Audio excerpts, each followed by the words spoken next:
And the purpose of this podcast for us is really, is to talk about property development. We see a lot of podcasts, touching on the surface of property development, but don't really give out the tips of the trades. They don't talk into details. It's all surface level conversation. So when Zane and I first started our property development journey, we looked around for information and we essentially couldn't find any. And what we were finding out very quickly is that this is a very tight-knit industry. No one reveals secrets. No one talks about how people go on the property development journey. So one of the things we wanted to do is, while we're going on our property development journey, is to share that with our audience and share that with our followers. So, a bit of background about us. We have started on our property development journey. We've done duplexes, we're doing townhouses, and 2024, we're only going to grow more. We're going to do more townhouses, and we really want to share our development journey with you. We also want to talk about tips and tricks. We want to give you all the information related to property development. And we really think that this will be useful information for anyone who's starting off or thinking to start off on property development, or is looking to joint venture, invest in property. So this will give you a wholesome information on property development, and that's what we're looking to do. Yeah.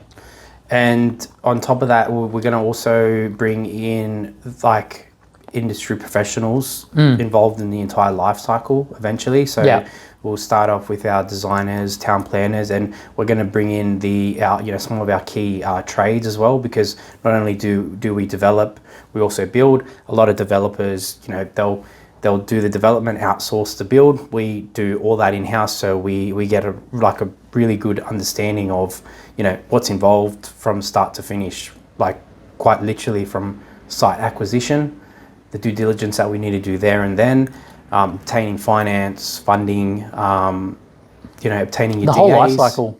Obtaining your DAs, obtaining your CCs, whether we're going to go through the DA route, whether we're going to go CDC route, and how you do that CDC route, and what's the fastest way to get in and out. There's going to be so much to go into. We're going to aim for weekly podcasts, and it's quite literally going to be also to document what we're doing, and how you can replicate it. Yeah, and as we progress, just how we're doing it. I think we don't have a limited mindset. We think there's so much property development to go on. I don't think we need to hold secrets or we need to be very competitive. There's enough in there for everyone. 100%, man. That's the funniest thing. I think generally Australian podcasts are dog shit. Yeah. They're actual dog shit. Yeah. A lot of them. The finance ones, even a decent Australian financial one is so far and few between. I don't know about you. Every podcast I listen to is almost US based, and I don't fully understand why that is. But we're just going to do what we want to do, which is document what we're doing and go into detail and give away information that will, if applied, will allow you to do it yourself. Yeah, and look, for us, property development was single-handedly a big factor that led to our financial independence. For us, we built wealth through property development. Yeah. And we think that is the best way to do it. A lot of people, and what we saw in the economy when interest rates were low, the baby boomers as well, everyone bought houses, and a lot of their net wealth was associated with homes. And what we saw over the last 2, 3, 4 years, the biggest misconception is people buying single family homes and thinking that was going to be their property development journey. They're going to make millions of dollars through it or hundreds of thousands of dollars through it. It worked before because there was a scarcity of supply, interest rates were low. We're not going to go into that environment again for a while. So we now need to, for people looking to create wealth, you need to think mentally to segregate between buying a house and hoping it goes up in value to generating, creating growth on that single piece of land. Yeah. Because essentially, I think, man, if we just take go back a couple of years for how we started, and and it quite literally was, we're millennials, priced out of the market, 100%. completely and utterly priced out of the market, and we were sitting there thinking, well, you know, what the fuck are we going to do? And we decided that, you know, we just got curious about what the concept of a duplex. You know, we're best mates. You had a deposit. I had some money, and you had a skill set. I had a skill set, but we weren't able to do to even get our foot in the door in Sydney without teaming up or thinking outside the box. It's impossible. And that's also what we're trying to convey in this podcast as well. Like, you know, we've got mates, we've got friends that are, you know, trying to get into the market, and, you know, what do we tell them? We tell them, you know, at a minimum, do a house and granny flat. Don't build just a regular house. Add an attached granny flat, 30 square meters, sacrifice a small component of your building envelope. So you get $400 per rent of square meters. Sorry, $400 per week in rent in Sydney, which is what, a third of your mortgage. And then on top of that, if you want to take it a step further, which is what we did initially, and we've done it, you know, 4 or 5 times now, is the duplex route. And the way to do that, we think the best way to do that is through the low-rise housing diversity code, which allows you to do it through CDC. You can avoid all your council loopholes and your holding costs associated with that. And yeah, we just want to show how that can get done. Yeah, and look, I think, you know, and you were talking about mates before, you know, property strategies don't have to be complicated. Look, I'm a big advocate of following a plan, you know, 100% agree in following a plan. But what I think is people make it overly complicated than it needs to be. You know, I've seen people spend $5,000, $6,000, $7,000 on property plans. Wealth plans. Wealth plans. And what they do is they look at your situations. They give you, you know, where you can buy and all of that crap. But, you know, at the end of that $6,000, you're walking away with you're still priced out of the market. You know, you're still walking away with I need to buy in an inner ring suburb. Great, don't we all? But how do you afford it when you don't have a deposit? You know, how do you do it when you don't have enough money to buy an inner ring suburb apartment or a house? Yeah. What do you do? What's the alternative? Do you buy something in Hunter Valley? Do you buy the regional areas? Maybe that works, but a lot of people, you know, for me personally, I wasn't a big advocate of regional areas, and I know there's a lot of good research out there and a lot of good people advocating for regional areas. But for me personally, I wanted to stay within Sydney. I wanted to have houses that I can drive past and show my friends that, hey, I built this. I show my kids in the future, I built this. Yeah. So 100%. For me and for us, and we've shown that it's possible. And the best way to do it is through property development. Yeah. So, and, you know, when we first started... Or even view your first purchase with a property development lens on, or not even an investor lens. I literally would say property development. And it doesn't have to be complicated. It doesn't have to be complicated. It literally is, hey, you've got a family member, or you've got a brother, you've got a sister, you've got a close mate, you've got a cousin, whatever you want to call, whoever, someone you trust, and you go in 50-50 and you do a duplex through CDC, which means you don't need a council approval to do that. Yeah. And you can, you know, get your approvals in as little as 3 months. And those duplexes, rarely do you ever walk away without making a minimum of 200K on the day of that thing being completed. Yeah, and look, we're happy to help, right? We didn't have anyone we could call on to help, and this is what we are looking to change. If you are looking to go down a duplex journey, come talk to us. You know, this is not, you know, I'm not trying to do a sales pitch, but we genuinely want to help people.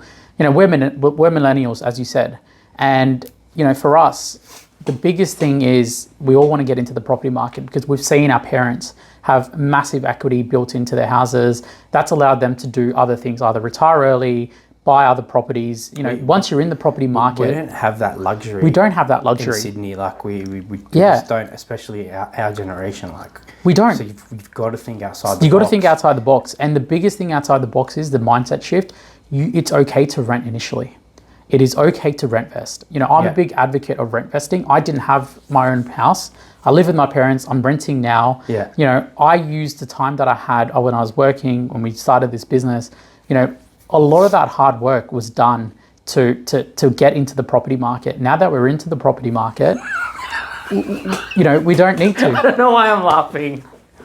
Why are you laughing? I'm sorry, because I don't know. I just remember being in your room and your dad yelling at you, and you said, "I'm living with my mum and dad." Yeah, 100%. It was worth it. It was worth it, man. I know. It was worth it. And you have to edit this out. Oh, I don't know. I think it's still pretty funny.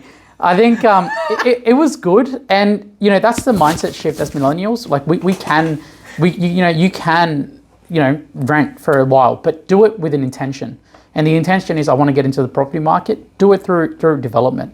And like you said, development can be as simple as putting a granny flat on a house. It doesn't have to be terrace home straight away. You don't need millions of dollars. It can be. Yeah, that's a very... Can be simple. Yeah. So look, so that was a bit of our journey. So we essentially, when we first started, we decided to get together. We were both of the same mindset that we want to get into the property market, but for both of us, we didn't want to just buy a house and pray to God that it's going to go up in value, and then eventually we can extract the equity and go again. That's been the model for a lot of people. For us, and it worked though. It worked for a while. What you were saying, you probably still can buy a single block in an emerging market where the infrastructure isn't quite there yet, and you've got to kind of travel, or it's 5 years away. Yeah. You still make equity on that. We all know that. But it's 5 years. What can you do in 5 years? It's 5 years away. Whereas if you do, I think I'm going to keep going to the duplexing, because we did it. That was the first thing we did, and it's quite easy to do. It's easy to split between the middle. Yeah.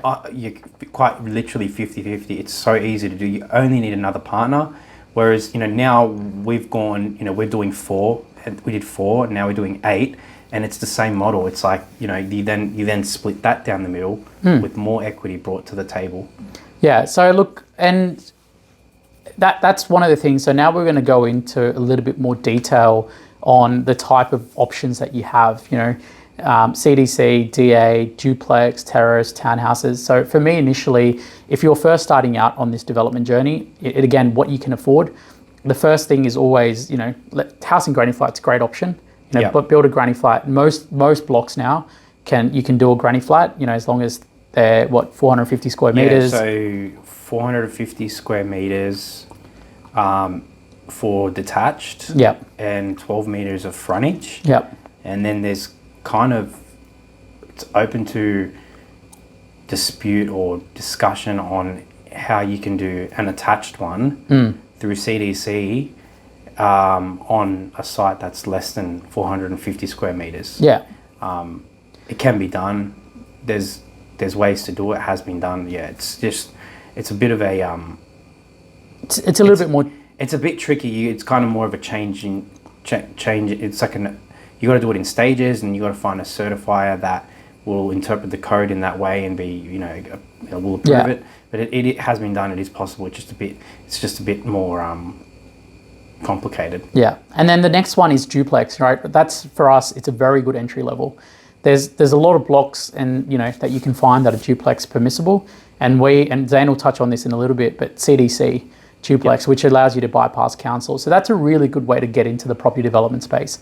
Find a partner, whether it's JV or you've got parents, rather than helping you get your first house, get them to help you be a JV partner in your duplex development. Yeah.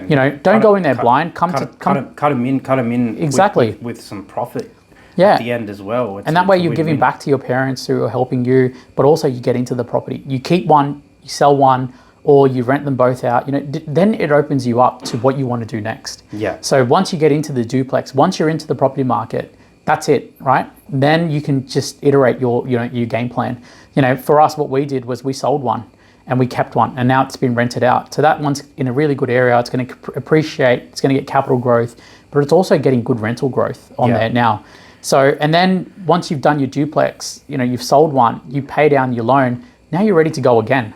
Now you find a site that you can afford again, or you go JV with your parents again, and eventually you do it enough. You've built enough wealth to now be able to do a whole project on your own, and you've now accumulated wealth, which a portion of it can now be used as a down payment for your house. So it's delayed gratification. Yeah. So do you want to talk through some of the kind of details and codes or what we would do on a CDC? Yeah, so one thing I want to talk about, and going to make some assumptions here that people that are eventually going to listen to this podcast have some industry knowledge of, what CDC is, which is Compliant Development Certificate, what, low-rise housing diversity code is, but there's another code that's currently being propagated or being proposed by state government, creating a lot of conflict between state and local councils. But it's the medium. They're now proposing changes to this low-rise housing diversity code, which is the CDC code, which allowed us to do duplexes. It came into effect June of 2020. Yep. Or July of 2020. So they're proposing changes to that code to make it even more favourable to in terms of your minimum frontages, your minimum lot sizes, your FSRs, which is your floor to space ratios, and your landscaping requirements. So essentially they're amending the low-rise housing component, and then they're introducing medium-rise housing diversity code, which is something that will allow us to do residential flat buildings through CDC, which is unheard of. Quite literally never been done before. We could only do previously your terraces, your manor homes, and your duplexes,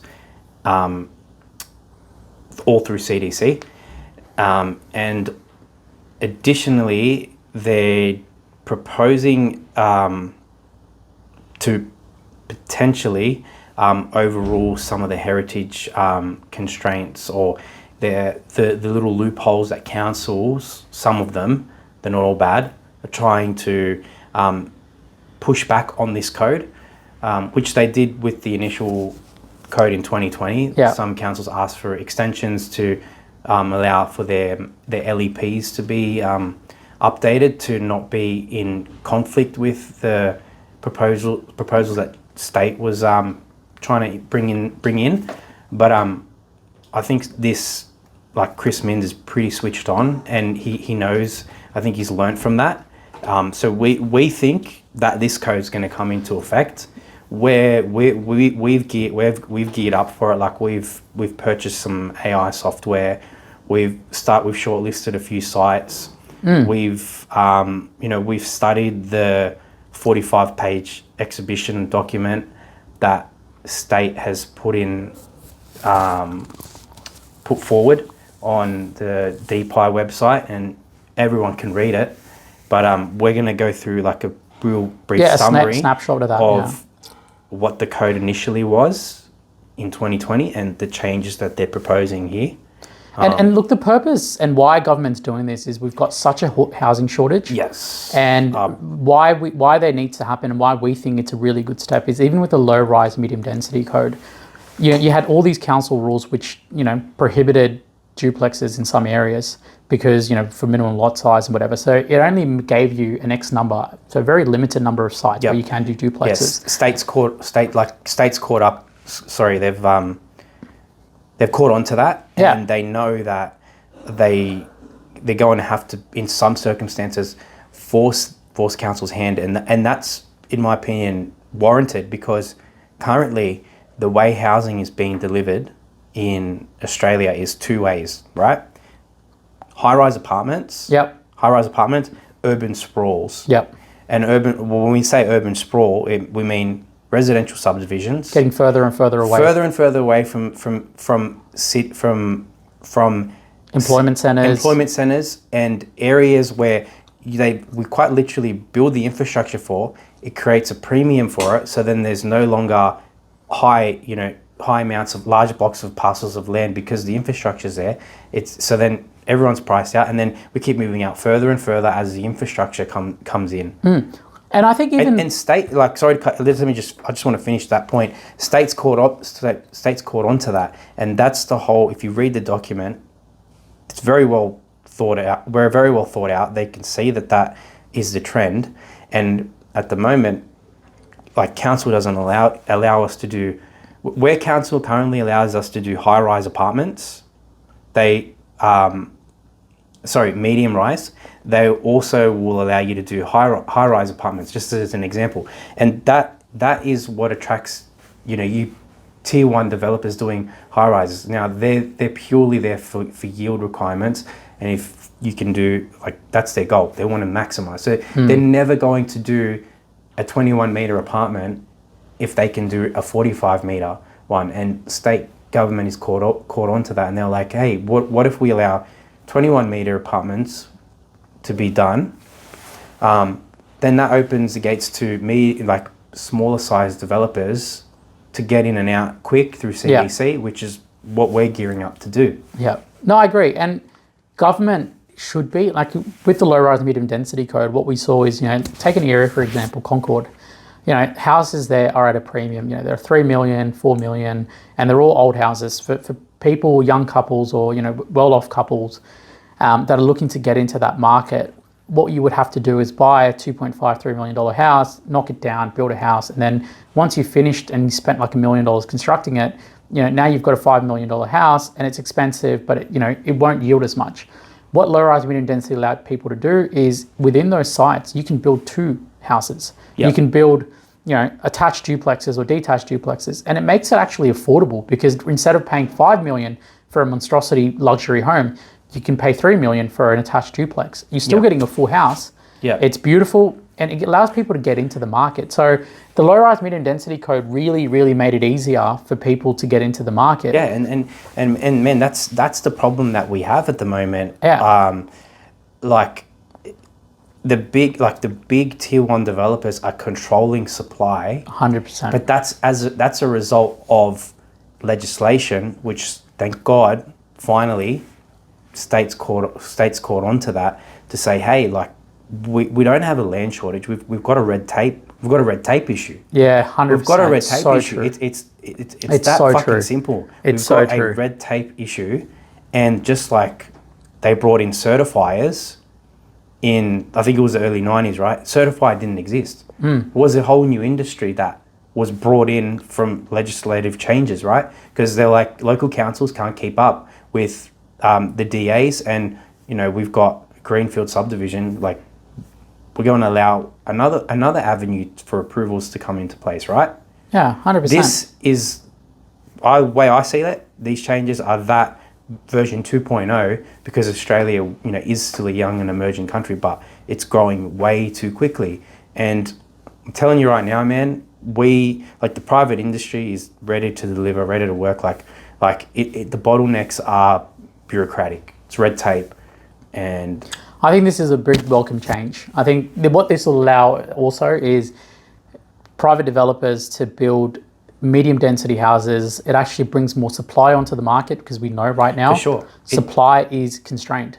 And there's a lot of demand for housing. People want houses. Yeah. And there's a supply shortage. And rather than moving to further down, because there's, Walker Group or Lend-Lease have got a new sub-development somewhere very far away. Yeah. It allows people to live in the areas where you want to live. Yeah, exactly. You have that option. As it benefits the end user. It's not just us saying, oh yeah, developers, we're happy, we're going to overdevelop and make a profit. No, this could actually hurt our because supply won't be so, like, supply and demand. It's not gonna. It could work against you in terms of they wanted things more affordable. That's obviously going to work against us. But who cares? You're going to have less red tape. You're going to have more construction. You're going to have people are going to actually be able to afford houses, and they're going to be in the areas they grew up in or they want to live in. Exactly. Rather than moving to 30 kilometers further south or further west.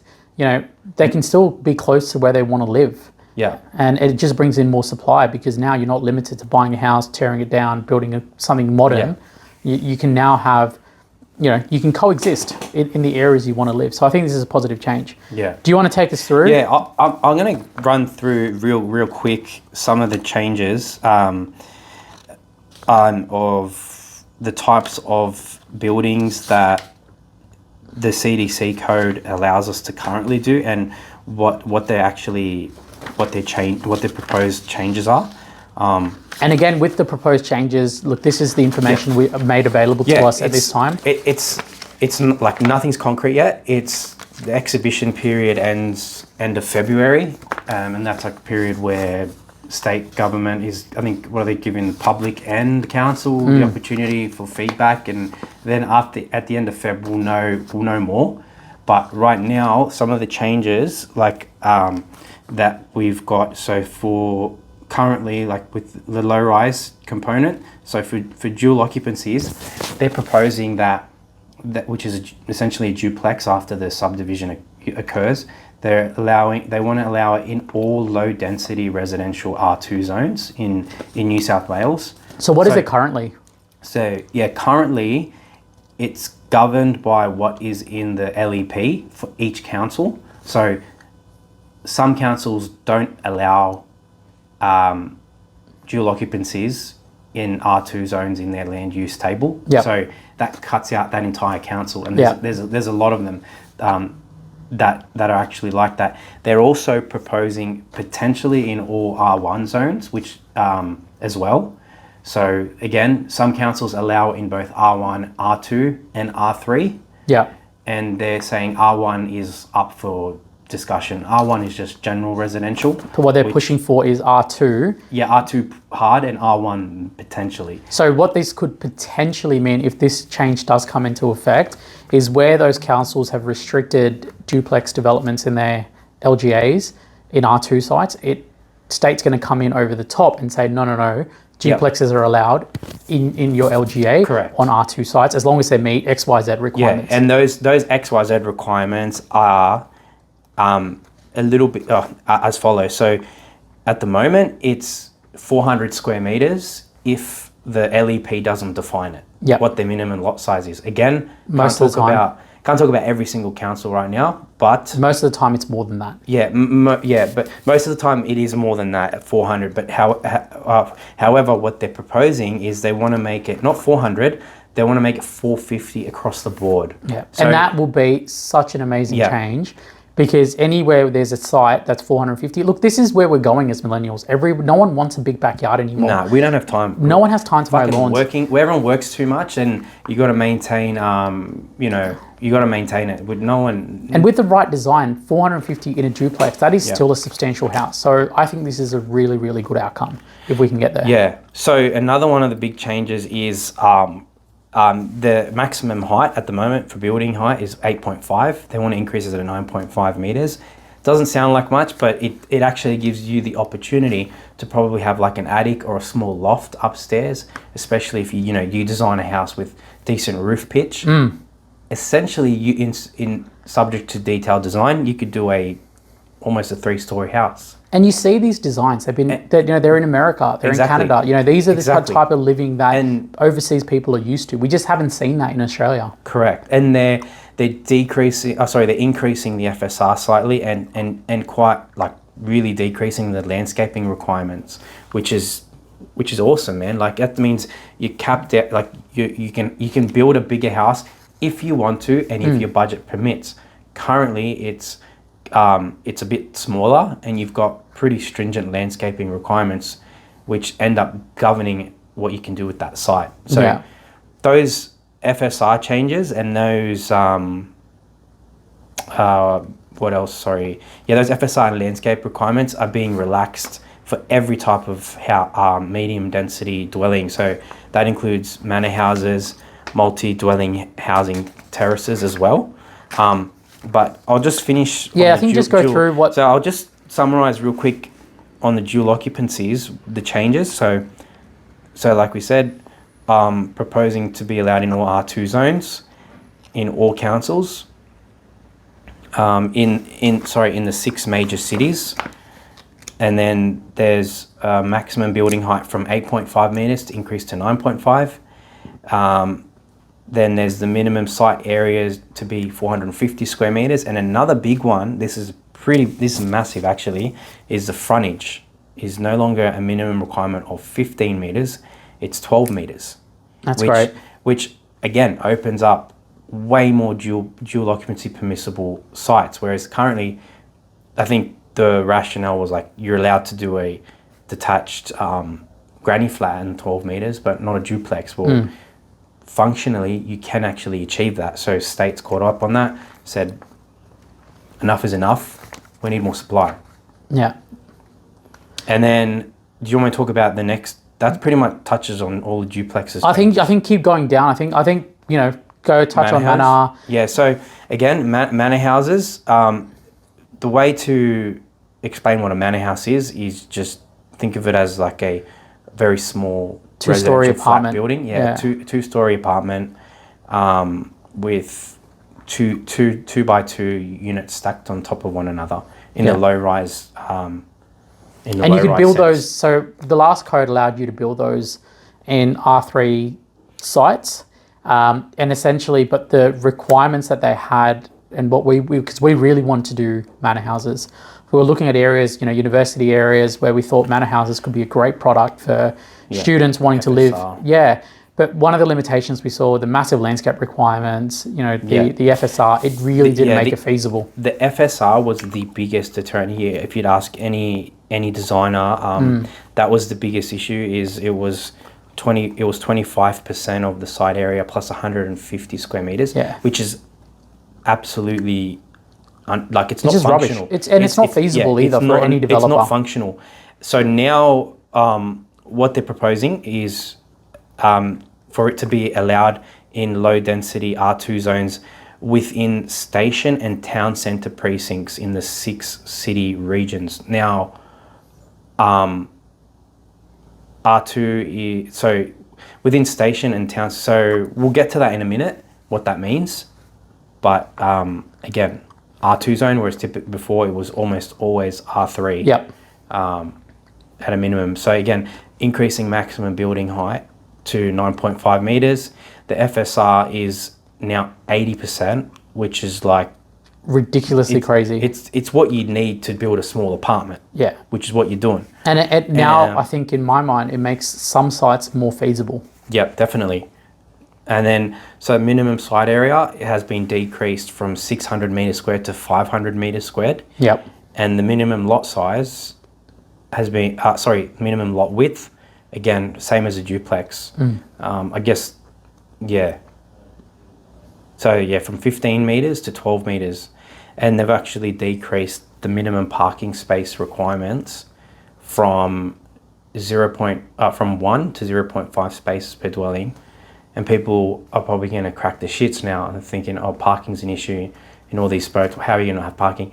Do you want to explain what the rationale is? Because it's within a self-sustained city, within a station or a town centre precinct within the 6 city regions. Yeah. The rationale is that they can walk. Yeah, well, a lot of people, and you're trying to minimise, traffic on the roads as well. So again, what you're trying to promote is people to take public transport. So most people that are living in that area, and again, if it's a manor home, those dwellings are quite small. So again, it's designed for people who are either single or in a couple and don't necessarily need a car. They can take public transport. But I think it's important for people to know that it's to satisfy this requirement, it has to be within a station, so metro, train station, or a bus rapid route. Yeah, correct. And the town centre precinct that they're using to define it is still being hashed out. Yeah. And how they're going to define that distance is still being hashed out. Yeah. And we'll know more in the end of Feb. So there's definitely a lot of detail that's missing, but again, it gives us a really good idea where government's headed. Yeah. And we really support this because you're trying to promote medium density houses in suburbs, and I think that's a really good outcome for house prices. Yeah. So now for the next one, the multi-dwelling housing terraces, same thing as the manor homes. They're proposing it in all R2 zones within station and town centre precincts in the 6 city regions. And then I didn't mention it earlier, but they're introducing non-refusal standards for all of these. So that apply to medium density terraces wherever they are permitted within station and town centre precincts, which essentially just says if we satisfy these requirements stipulated in this new legislation, council can't reject it. Yeah. It's CDC. So again, maximum building height, 9.5 meters. Maximum FSR has been increased to 70%, or 0.7 to 1. Minimum site area, 500 square meters for a terrace. And then minimum lot width has decreased from 21 meters to 18 meters. And the minimum car parking has decreased from one per dwelling to 0.5 per dwelling. So again, just making it easier to pre-qualify a site that meets these requirements through CDC. Because what we saw again in the low-rise medium density code, terrace houses being permissible, great, we're all for it, but the sites that they, where you could do a CDC terrace was so hard to find. So hard. There was bushfire layers, you can't be bushfire affected. So in most of these new developments that you're having, they've some sort of bushfire. So they didn't give us the values, it was always bushfire affected. 21 meters, it's very hard to find a site. All need to be street facing as well. Street facing. That's actually something that I'm not sure of what's happening there. Like, do these all still need to be street facing? That's the first question I have. Number two, you touched on bushfire. That currently precludes all terrace. Like, if you've got any bushfire affection, you can't do any terraces through CDC, but you can still do a manor home. Are they gonna? Which is pretty dumb. It's just conflicting. It's just because they're both going to be probably strata subdivided. You're going to still have a bunch of people there. You could even argue that a manor home is more of a risk because it's people are sitting on top of each other, and you're still allowing it in a bushfire affected zone. Whereas a terrace will be all single story, but it's not allowed at all. Yeah. So I'm hoping they change that too. Otherwise, we'll probably this code again with all this thought that they're trying to put in. We'll still not. Yeah, you just can't find those sites. Yeah, you still won't be able to find a site because all of Australia is essentially bushfire affected. And what about apartments? You was talking about apartments. So where can we build apartments under this new code? Yeah, so apartments, residential flat buildings is what they call them.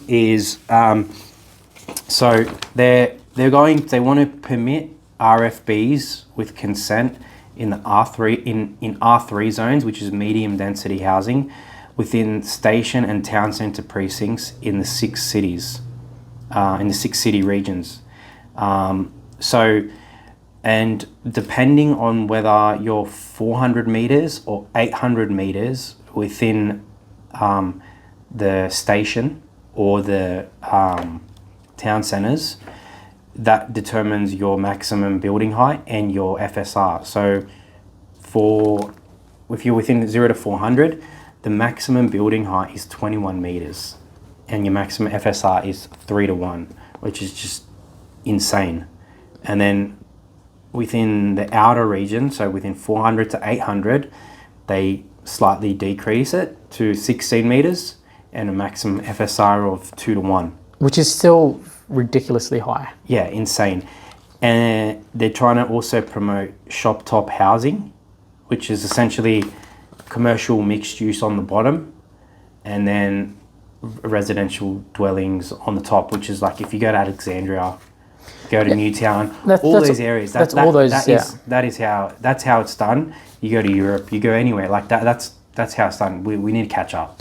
And the thing is, we hear government talking about 20-minute neighborhoods all the time, and what that really means is everything is either walking, bus ride, 20 minutes vicinity of where you live. So what this is allowing people to do is if you're building, small apartments, you've got cafes and restaurants underneath, it really gives people incentive to move to that area. It gentrifies your population, so you're not just having people that are living away from work, and you just get your older crowd. You still start to attack your younger crowd as well.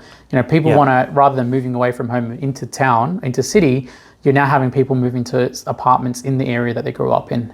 You've got cafes downstairs, you've got restaurants. So it really attracts and gentrifies the area as well, and attracts more people. So when this does come out, I think it'll be a really, really good outcome, not only for developers, but also for people who are living in this area. And I think affordability will really, really and for traffic as well. Like people will be less reliant on like you lived in Homebush, right? Yeah. How often, and you have all those amenities beneath you, you lived in an apartment, like it's that same model although these will be slightly lower in terms of height. But like, how often did you use your car? You don't. Everything is walking. You don't need to, and that's the thought process behind this, and it can be done. But you got to allow, legislation needs to allow it to happen. Oh, we really want this to go ahead. Yeah. I think this will be a game changer for development if this goes ahead. Yeah, we gave you guys a real high level overview. We've spent the time reading this like 45-page document. It's free. It's on Department of DPI's website. We'll put the link in the podcast. You can just download the PDF, read it in detail. If you've got any questions or unsure of something, just let us know. But yeah, just if you're in the industry, just keep your eye out, keep your finger on the pulse. We're monitoring it really, really closely. Pretty much when February comes and we've got that exhibition period that ends, we'll know a bit more, and we'll probably release another podcast. Just doing a bit more deep dive. But what we're trying to do in this meantime is we're trying to get ahead. We're looking at sites, shortlisting sites, which will comply with this. We won't buy anything obviously until the details release, because it's a little bit risky. But we are starting to get ahead and start thinking about, and already what we can see is so many opportunities open up for us. Yeah. So look, the purpose of this podcast again is to keep everyone informed on our development journey, as well as share information that we're learning on the development side of property. We'll have more deep dives into the code. We'll have deep dives into finance. We'll bring people on, people who have helped us with finance, people who have helped us with selling, with our designers, our architects. So we'll start to bring people in, and what we really use this platform for is sharing. So sharing as much information, educating everyone on property development. We want people to learn, we want people to grow, and if there ever is a joint venture opportunity, we want people to reach out. We, as part of our property development, we have a property development fund where we invite investors, and we have exciting projects that we go down. So again, if you don't have enough capital where you want to invest in a duplex project, but you have just enough, we do open up from time to time funds where it allows you to be an investor in one of our projects. So we drive the project, we drive the development, and normally how that works is there's a return of investment. Yeah. There's a profit share essentially. Profit share assessment essentially at the end of it. So we'll keep everyone informed, but this is one of many podcasts that we're going to have in the property development space.